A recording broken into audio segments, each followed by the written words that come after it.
So thanks to the Queer Archive, we now actually have a public article on the earliest gay organization history in Norway, which started here. Not in this building though, because the building where it all began has burnt down, and this replaced it after a fire in the 1960s. But this used to be the Seamen's Hotel, or the Sailor's Hotel. And as you probably know, the first gay organization in Scandinavia was founded in Denmark in 1948. What is it called? Also the Danske Forbund av 1948, or the Danish Society of 1948. The year after, a delegation from Trondheim went to Copenhagen and attended a meeting with this new organization and went back to Trondheim and founded a Trondheim branch in 1949.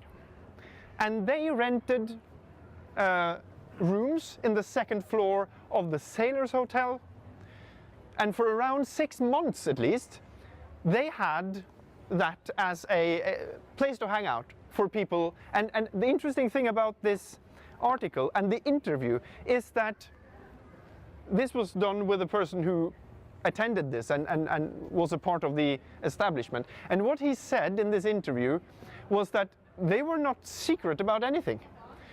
The people in the Sailor's Hotel knew exactly who they were and what they were doing and what kind of organization they had. They didn't even have a cover name on the organization. They were the Trondheim Society of 1948, and when they asked what that meant, they told them. And they still were allowed to rent rooms for their parties.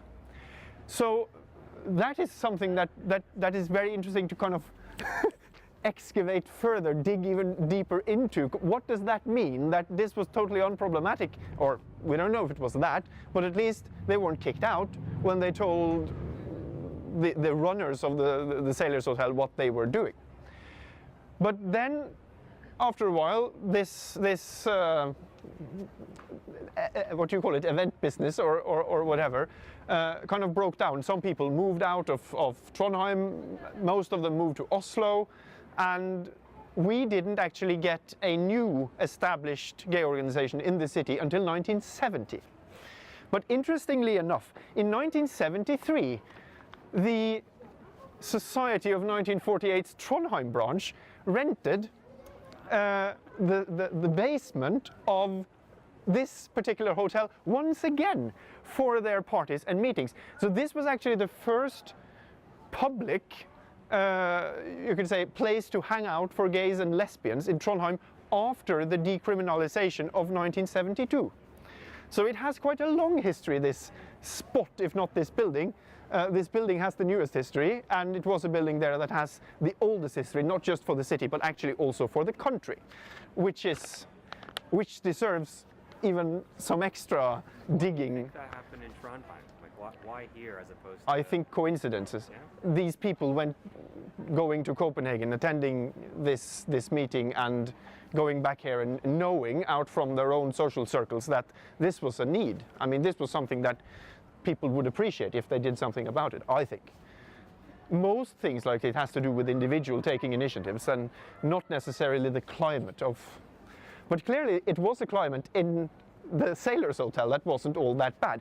I mean, you can understand, it was a Sailor's Hotel. So, I mean, they were known with... well, again, that's for the Queer Archive to try to dig a little deeper into. I think it's a funny extra story with this building here.